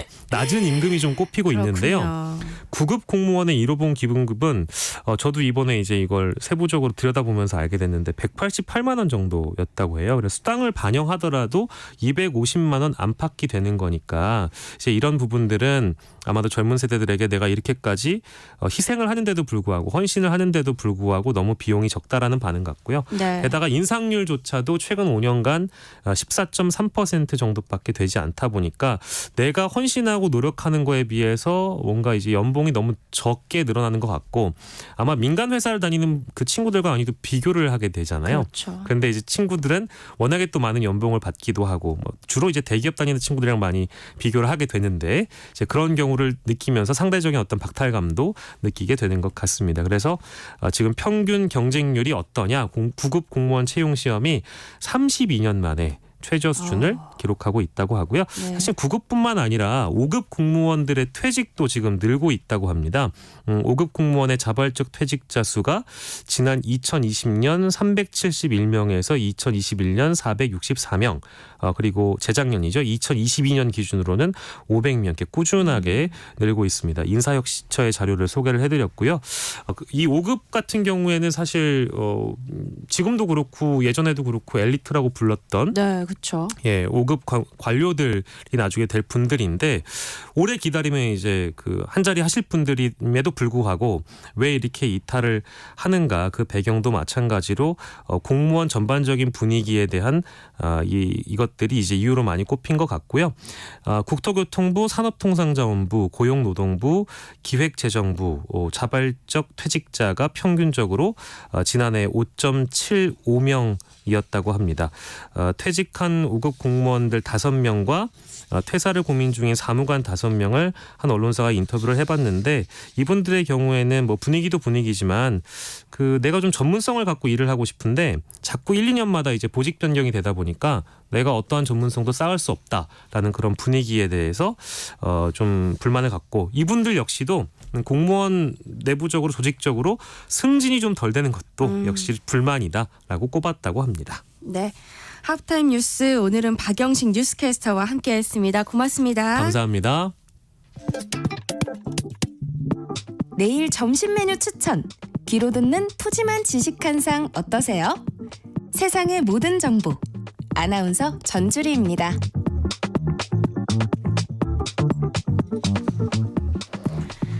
허리띠를 졸라매도 벅찬 고물가 시대 여러분 주머니 사정에 꼭 맞는 맞춤형 재테크 솔루션 처방해 드립니다. 짠테크 SOS 돈 되는 라디오 한국경제교육원 서영로 원장님과 함께하겠습니다. 어서 오세요. 안녕하세요. 네, 오늘은 어떤 이야기 준비해 오셨을까요? 개인적인 얘기지만 오늘 이야기를 준비하면서 유달리 계속 어머니 생각이 났었는데요. 저희 어머니께서 몇 년째 아주 나쁜 병마와 맞서 싸우고 계신데 사춘기 때 속썩였던 것들이 많이 생각이 났습니다. 그렇죠. 특히 지금 또 생각이 또렷하게 자주 나는 그 시절 3월 제가 고등학교 입학하자마자 아무 생각 없이 친구 따라 야자를 빠지고 미문화원에서 하는 데모를 구경 간 적이 있어요. 데모를 하러 간 건 아니고요. 네. 그래서 아무것도 모르고 제가 친구는 맨 앞줄에 서가지고 구호도 따라하고 노래도 따라했다가 결국에는 경찰서와 학교에서 된통 혼이 났은 적이 있었는데 당시 어머님이 혼자서 얼마나 놀라기도 했고 네. 걱정도 하시고 그럼요. 속상하셨을지 부모가 되어보니 이해가 되고 지금의 엄마의 상황이 제 때문인가 싶기도 합니다. 어머니 얘기하니까 제가 확 들리네요. 아유, 그건 아닐 거예요. 이렇게 아이를 양육하다 보면 별별 일이 다 있는데 이런 양육을 배우자 없이 혼자 하면 더 버겁죠. 게다가 벌이도 혼자 버는 경우가 많으니 경제적으로 힘든 경우도 많습니다. 그래서 오늘은 홀로 아이를 키우며 고군분투하고 있는 싱글 대디를 위한 재테크 이야기를 해볼까 합니다. 제가 만난 사례자의 경우 업무상 SNS로 홍보를 하는 경우가 많았는데요. SNS를 제가 안 해서 잘은 모르겠지만 보통 보면 그런 여행지라든지 맛집 사진 같은 것들을 네. 많이 올리잖아요. 그래서 그런 것들을 보면 막 행복해 보이고 막 그런 상황 때문에 이 사례자도 늘 돈에 쪼들려 사는 자신이 한없이 초라해 보이며 끝없는 터널을 혼자 걸어가는 느낌이라고 하더라고요. 네. 그리고 또 이분은 혼자 두 아이를 키우고 있는데 전 남편이 빚이 있는 상황이 나서 양육비를 지급을 전혀 안 하고 있습니다. 아, 못 받고 있군요. 네. 그렇다 보니까 늘 그 마이너스 가계부에 허덕이다가 결국에는 친정 부모님 집에 들어갔는데 시수령액 월 260만 원으로 생활비 쓰고 나면 남는 금액이 하나도 없다고 하더라고요. 홀로 당당히 아이를 양육하고 있지만 생활이 빠듯해서 고민되는 분들 계시죠? 짠테크 SOS 돈 되는 라디오 서영로 원장님이 도움을 드릴 테니까요. 방송 들으시면서 궁금한 점 있으시면 문자로 많이 참여해 주시기 바랍니다. 참여하실 번호는 샵 9730번이고요. 짧은 문자는 50원, 긴 문자는 100원의 정보 이용료 있습니다. 또 콩 게시판 KBS 1라디오 유튜브 채널을 통해서는 무료로 참여하실 수 있으니까요. 많은 참여 부탁드리겠습니다. 그런데 뭐 앞서 얘기해 주신 사례자처럼 홀로 아이를 키우다 보면 한 사람 월급으로는 사실 아이들 먹이고 입히기도 바쁠 것 같아요. 근데 이런 상황에서 재테크 어떻게 해야 할까요? 앞서 얘기한 사례자의 경우에는 그 아이가 어릴 때부터 같이 함께 생활했던 동네 엄마들 사이에서 기죽기 싫다 보니 매번은 아니지만 과하게 돈을 쓴 적도 있고 아빠의 빈자리를 메워주기 위해서 힘들지만 아이와 여행도 가끔 가기도 했었습니다. 그런데 이런 소비가 계속된다면 현재 상황을 벗어날 수는 없습니다. 그래서 오롯이 본인의 소득으로 한 달의 가게를 꾸려나가야 한다면 되게 힘들지만 가계부 쓰기부터 새로 시작을 하고 하나씩 준비해 나가야 되는데 현재의 지출에 있어서 관점을 좀 바꿔서 쓰는 건 쓰되 아무리 힘들어도 먼저 미래를 위한 저축을 하고 남은 돈을 가지고 지출 우선 순서를 정하고 쓰는 형태로 지출의 환경을 바꿔야 합니다. 또한 작더라도 이루고자 하는 목표도 구체적으로 세워야 됩니다. 물론 현재 양육비 미지급을 받는 사례자 같은 경우에는 한부모 가정의 법률 지원 서비스를 통해서 양육비 지급을 계속적으로 요구를 해야 됩니다. 그러니까 한부모 가정 같은 경우는 소득이 일반 가정보다는 적잖아요. 그래서 생계 유지를 위해서 국가적 사다리가 필요하다 이런 지적이 많은데요. 나라에서 지원이 꽤 된다고 듣긴 했는데 또 그렇지 않은가 봐요. 지원의 종류가 다양은 합니다. 많이 다양하고 그런데 방금 언급한 사례자의 경우에는 그런 국가의 제도를 잘 활용하고 싶지 않다고 했습니다. 혹시나 아이가 다니는 학교에서 싱글맘의 자녀라서 이렇다 저렇다 이런 이야기가 들릴까 봐 두려웠고 그리고 아이가 혹시나 모를 차별을 당하는 게 싫다고 했습니다. 그래서 요즘은 전혀 흠이 되는 일이 아닌데요. 그래서 제가 생각을 바꿔서 정부의 지원을 받는 것이 부끄러운 것이 아니고 그리고 나와 아이를 위한 것이다. 그리고 있는 제도를 이용하지 않는 것이 무지한 것이다. 이렇게 생각하게 말씀드렸습니다. 물론 소득 기준에 먼저 부합을 하는 게 먼저입니다. 그러니까 소득 조건이 있는 거죠. 네. 자꾸 하는 얘기지만 모든 좋은 제도에는 소득 조건이 꼭 따르는데요. 한부모 가정의 자격 조건은 만 18세 미만의 자녀를 홀로 키우는 조성 가정을 포함한 가정의 소득 수준이 2024년 기준 중위소득 63% 이하여야 합니다.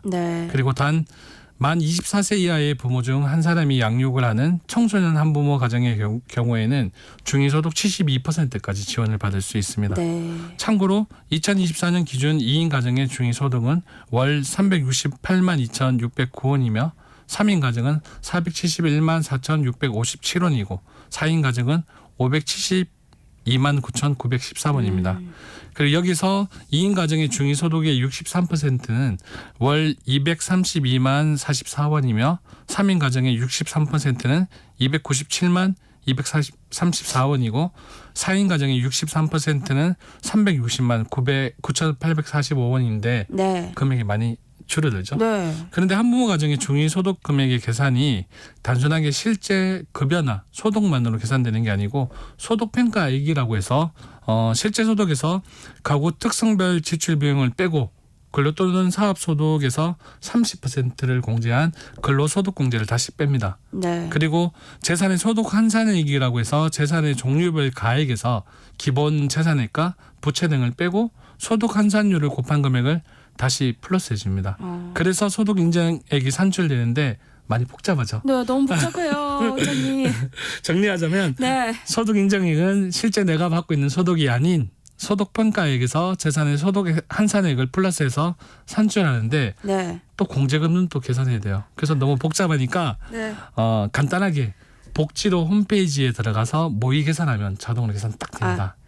그런 방법이 있고요.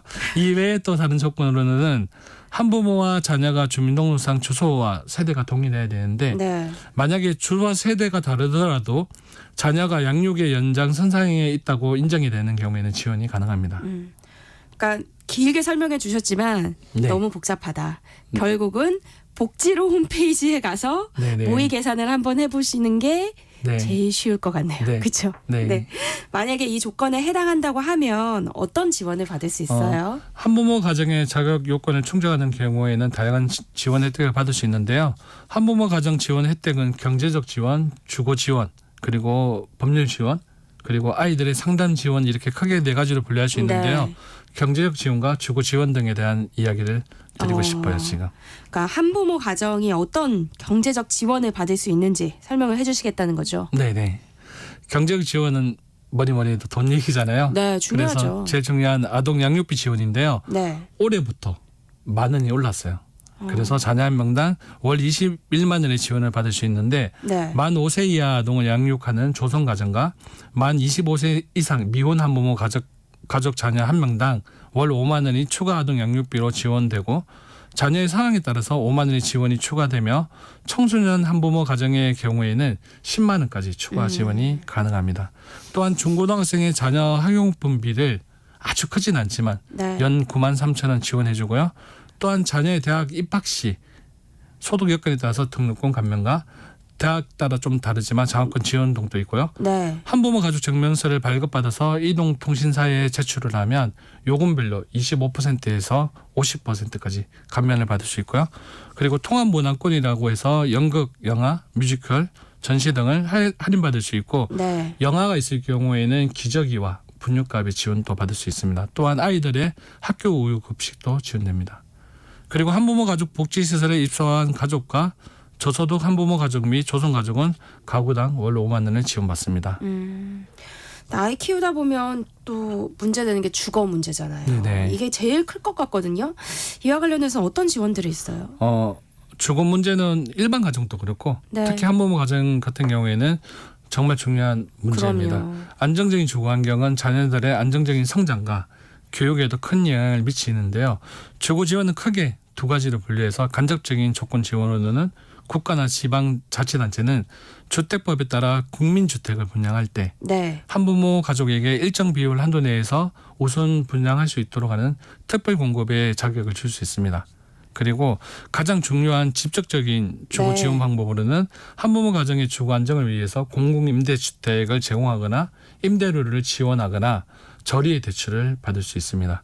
특별시장, 강력시장, 특별자치시장, 도지사 또는 특별자치도지사는 관할 지역 내에 5년, 10년 공공건설임대주택 건설량의 10% 범위 내에서 한부모 가정을 선정하고 특별공급 대상을 추천할 수 있는데요. 이런 공공임대주택 특별공급으로 우리가 이제 잘 알고 있는 국민임대주택, 네. 그리고 장기전세주택, 매입임대주택, 신혼희망타운 등에서 특별공급으로 받을 수 있습니다. 또한 한부모 가족 증명서를 발급받은 후 주거복지센터에 신청을 하면 소득에 따라 월 10만 원에서 30만 원까지 임대료 지원을 받을 수 있습니다.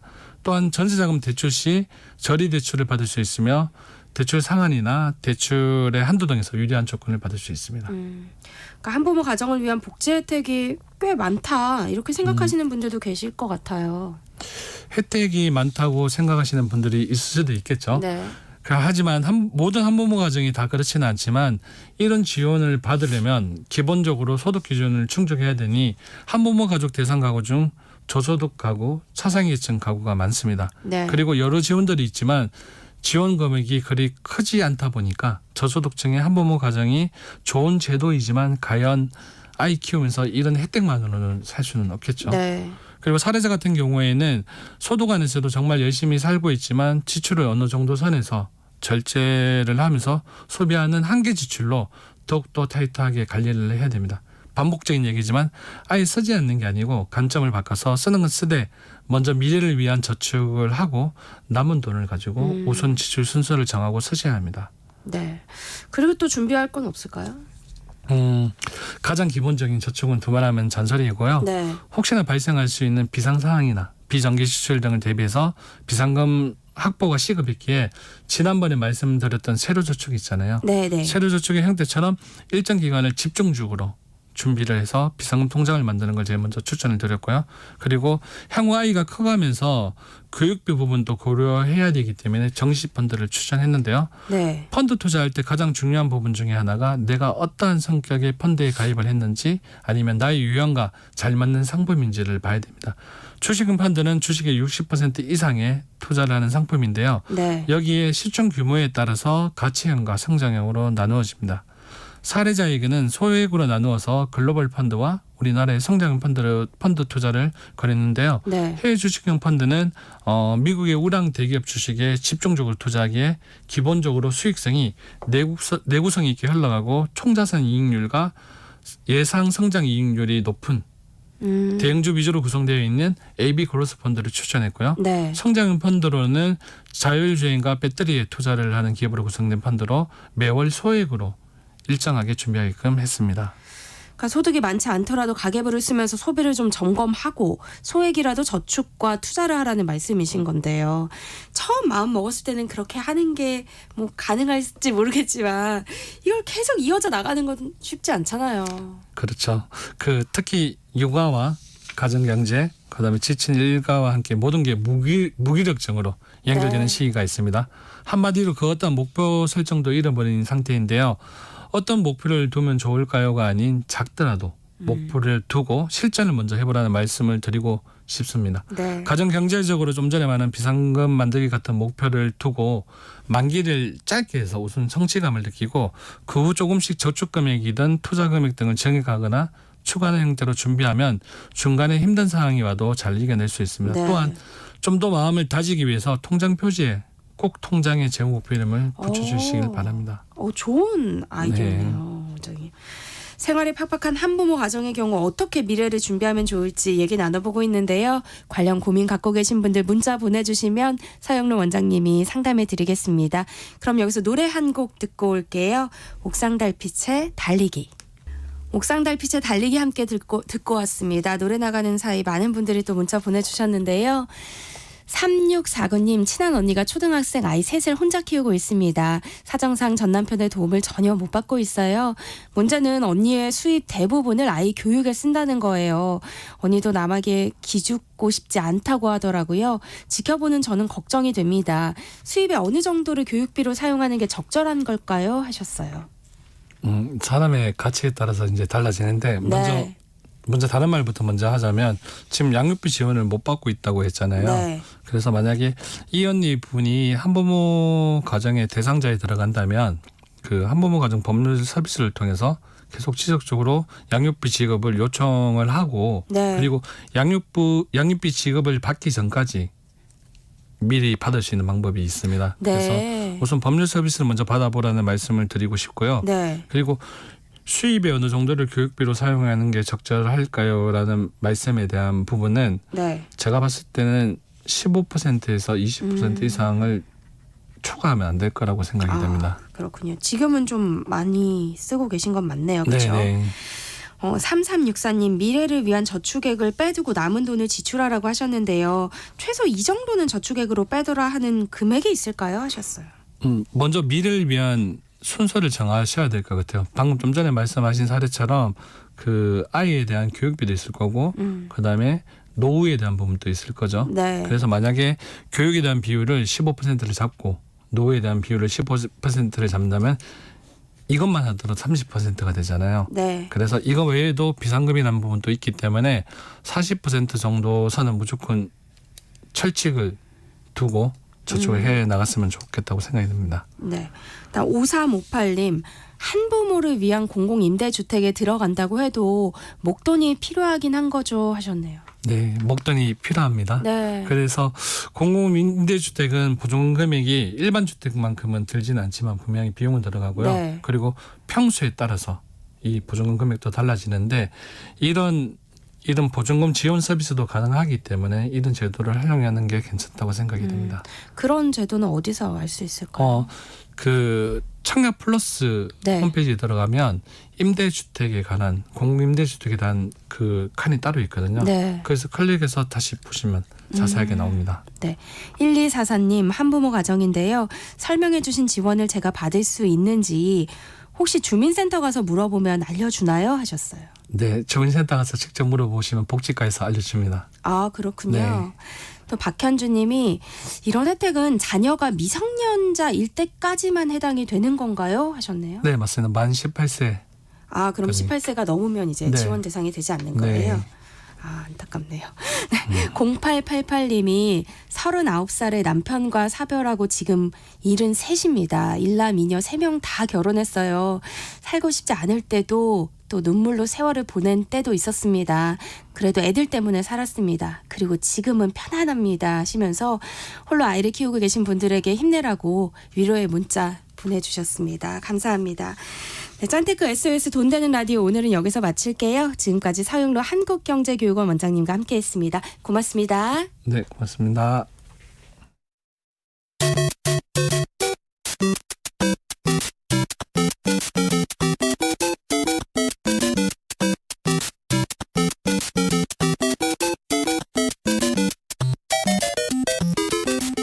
게임도 그저 놀이로만 보시나요? 인문학적 관점으로 살펴보면 게임 속에 숨어있는 사회적 메시지가 보입니다. 해시태그 게임 인문학 이경혁 게임 제너레이션 편집장과 함께합니다. 안녕하세요. 안녕하세요. 이경혁입니다. 네, 오늘은 어떤 게임 이야기 준비해 오셨을까요? 예, 우리가 뭐 옛날 게임 이야기를 많이 하는데 네. 고전이라고 하죠. 이제 게임도 벌써 한 50년이 되어가는 역사다 보니까 클래식, 고전의 반열에 오른 게임들이 좀 있어요. 그래서 이 게임은 1984년에 나왔는데 네. 지금 유치원생들도 이 게임을 할 줄 알고 이름을 아는 정말 고전 중에 고전이 된 게임이 하나가 있습니다. 올해로 출시 40주년이 된 이 게임의 제목은 테트리스입니다. 저 바로 떠올리고 있었어요. 네. 저 테트리스는 정말 뭐 모르는 사람이 없을 것 같은데요. 네.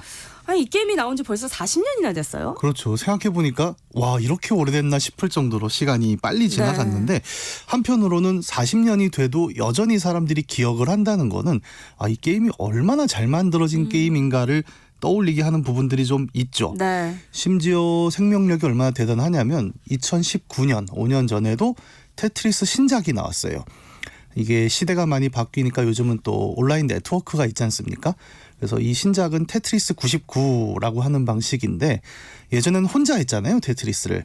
이제는 100명이 같이 합니다. 그래서 나 빼고 99명이 다 게임 오버 될 때까지 버티는 그러니까 서바이벌 방식의 테트리스가 나와서 굉장히 또 대흥행을 하기도 했어요.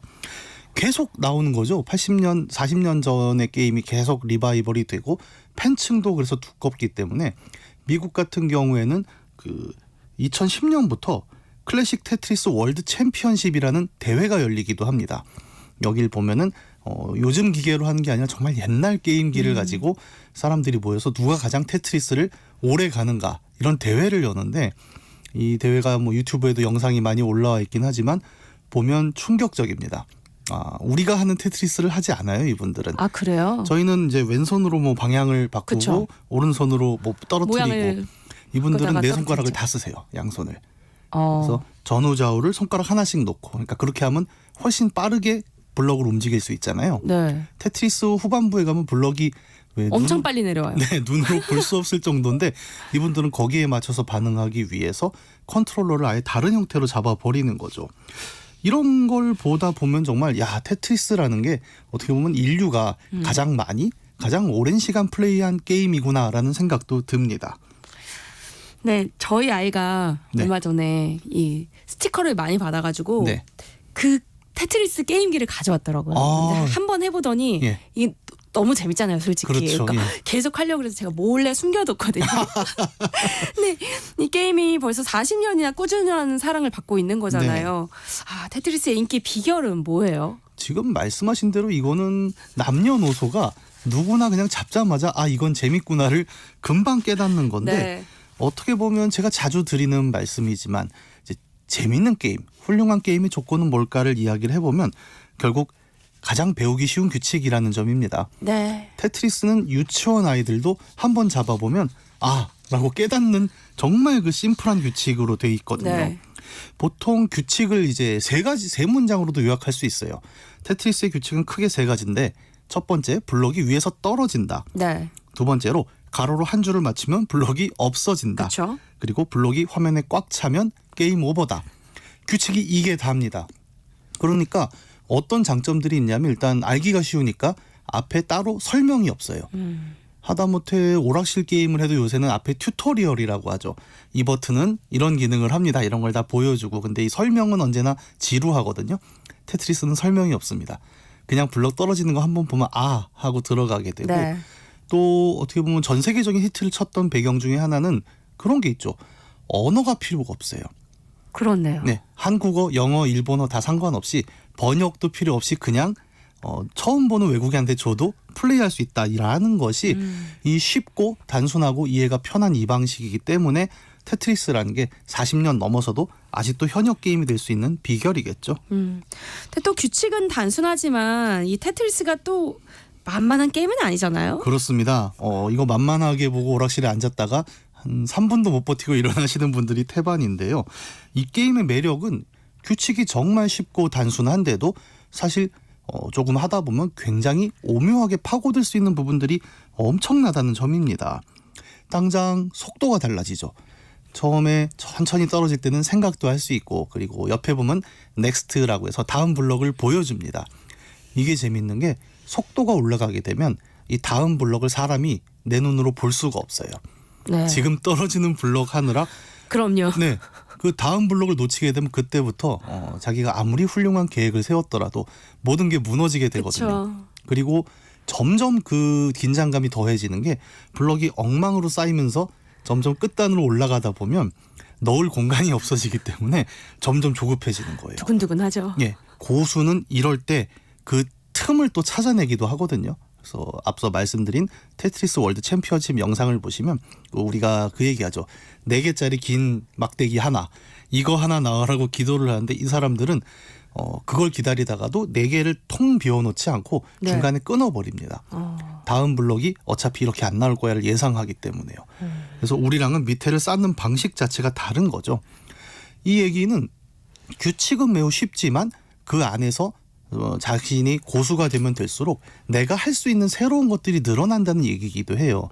그래서 테트리스는 초보자에게는 주어진 규칙을 클리어하는 게임이지만 고수에게는 어떻게 보면 블록으로 그림을 그리는 경지로 확장될 수 있는 가능성을 가진 그런 게임일 수도 있죠. 근데 테트리스는 누가 만든 거예요 도대체?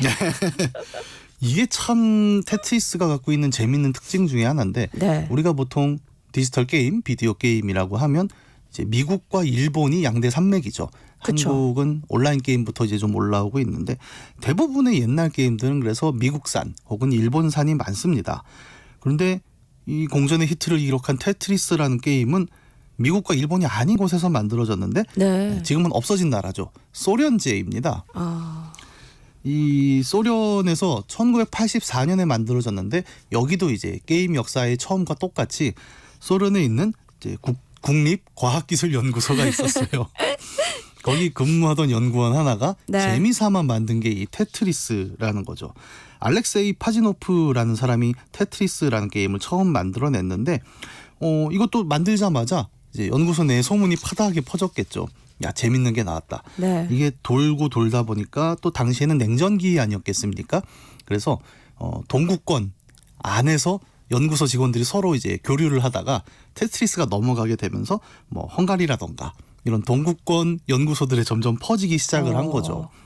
그러다 보니까 이제 뭐 아예 소련에는 못 들어가도 뭐 서유럽 같은 경우에는 뭐 헝가리나 이런 데랑 또 교류가 있다 보니까 연구소에 방문을 했다가 누가 그걸 불법 복제해서 서유럽으로 가져오게 되는 거죠. 그러면서 서구권에서도 이게 폭발적인 인기를 끄니까 당시 이제 게임 잡지 같은 곳에서는 소련이 이 자본주의 사회를 나태하게 만들기 위해 이런 게임을 만들어서 퍼뜨렸다 이런 루머가 돌기도 했었어요. 그래서 테트리스에 러시아 민요 같은 게 나오는 거군요. 네, 그렇습니다. 이제 테트리스는 사실 원본이 있는 게임이에요. 그 옛날 보드 게임 중에 이제 펜토미노라는 이 테트리스 블록 같은 거를 네모난 박스 안에 맞춰 끼우는 보드 게임이 있었는데 이제 그걸 응용해서 나온 게 테트리스라는 게임이 되는 거고 이분이 이제 소련에서 만들었잖아요. 네. 처음에는 이런 걸 넣지는 않았겠죠. 정말 기본적인 블럭망들을 넣었는데 앞서 이야기한 대로 별별 루머가 다 퍼지지 않았습니까? 그래서 소련에서 만든 우리의 생산력을 떨어뜨리는 게임이다. 이런 루머가 있다 보니까 마케팅 포인트가 뭐냐면 소련에서 만들어진 게임이라는 게 굉장히 중요한 포인트가 된 거죠. 네. 예를 들어 당시 이제 80년대면 굉장히 여러 게임들이 나와서 경쟁을 하던 시기일 텐데 그중에 소련에서 만들어진 게임이라고 하면 벌써 흥미가 확 동하잖아요. 그래서 처음에 오락실 버전도 시작해보면 그 크렘린 궁이 나오고 모든 들어가는 음악들이 다 러시아 민요로 구성이 되어 있죠. 네. 그래서 지금도 우리가 테트리스라는 걸 딱 음악만 들어도 이건 러시아풍인데 라고 깨달을 수 있게 되는 그런 배경들이 이 게임이 특이하게도 소련에서 만들어졌다라는 점에서 시작이 되는 거죠. 그런데요, 당시 소련은 공산주의 국가였잖아요. 네. 그러니까 테트리스가 성공을 했다고 해도 뭐 제작자가 큰 돈을 벌지는 못했을 것 같은데요. 네, 그렇죠. 소련 이제 공산주의 같은 경우에는 개인이 어떤 재산을 소유하는 걸 그쵸. 금지를 하고 있죠. 그러다 보니까 이 알렉세이 파지노프가 이걸 팔아서 돈을 벌 수 있는 상황은 아니었습니다. 그리고 이 사람은 이제 국영연구소 소속이었죠. 그리고 정식 업무 시간이 아니라 땡땡이를 치면서 만들었기 때문에 실질적으로 소련에서는 이 게임의 소유는 우리지. 소련이라는 국가지라고 생각을 하고 있습니다. 근데 이게 자본주의 국가는 또 다른 게 자본주의 국가에서는 이제 지적재산권이라는 개념이 있어요. 그러니까 사실 이런 소프트웨어는 복제가 쉽잖아요. 네. 그러면 복제해서 그냥 가져가면 원작자가 돈을 하나도 못 버니까 저작권, 지적재산권이라는 이름으로 이런 소프트웨어나 영화 콘텐츠 같은 거는 소위 말하는 저작권을 묶어서 그 수익을 보호해 주려고 하죠. 그런데 소련의 경우에는 조금 얘기가 다릅니다. 애초에 개인이 소유가 없는 거잖아요. 그래서 소련 안에서는 이 얘기가 전혀 움직이질 않았어요. 근데 아까 얘기한 대로 헝가리, 폴란드를 통해서 이제 서유럽에서 이걸 가져간 사람들 중에 마케터들이 있는 거죠. 네. 한번 해보고 아 재밌어가 아니라 야 이건 돈이 되겠는데? 라고 하다 보니까 이거를 그러면 영국이나 이런 데서 만들어서 팔면 되겠네 라고 했는데 서유럽에서는 이걸 만들어서 팔려면 저작권이 필요한 겁니다. 네. 그 승인을 받으려면 가서 라이센스를 받아와라. 그러면 어디로 가야 되냐는 거죠. 그러게요. 그래서 이 사람이 대충 받았다고 뭉을 치고 영국과 프랑스에 테트리스라는 게임의 저작권을 봉이 김선달처럼 그냥 없는 걸 팔아버립니다. 와. 그래서 영국과 미국에서 이제 테트리스라는 게임이 우리 라이선스 받았어라고 만들어지기 시작을 한 거죠. 그래서 뒤늦게 이걸 알게 된 소련이 매우 화를 내는 상황이 나오는 거죠. 당연하죠. 소련 입장에서는 진짜 배가 많이 아팠겠는데요. 그럼요. 뭐 공산주의 국가라고 해서 돈이 안 필요한 건 아니지 않습니까? 네. 뭐 서유럽에서 그렇게 히트를 친 게임이 우리 건데 라이센스를 받았다고 하는데 우리는 이제 그런 얘기를 들은 적이 없었던 거죠. 그래서 소련이 국영 회사를 하나 세워요. 엘로그라는 이름으로 이 테트리스의 저작권을 전담 관리할 수 있는 회사를 하나 만들어 버립니다. 그리고 너네 지금 라이센스 잘못 넘어갔어. 우리랑 다시 협상해. 라는 네. 시도를 서유럽에 걸게 되죠. 그러면서 최초에 헝가리에서 이제 그 불법으로 가져다가 팔았던 이 친구가 좀 뻔뻔하게 그러면 다시 협상을 하겠습니다. 라고 해서 라이센스 협의를 하게 되고 이 과정에서 미국을 넘어 일본까지도 우리는 계속 라이센스 재협상을 하겠다고 하지만 게임이 너무 인기가 좋으니까 불법으로 막 퍼지고 네. 그러면서 일본까지 갔더니 일본에 있는 회사들도 이거 우리가 라이센스 받아서 팔겠어. 라고 하고 그 가짜 라이센스를 사서 또 장사를 하게 되는 좀 혼돈의 파티가 펼쳐지게 되는 겁니다.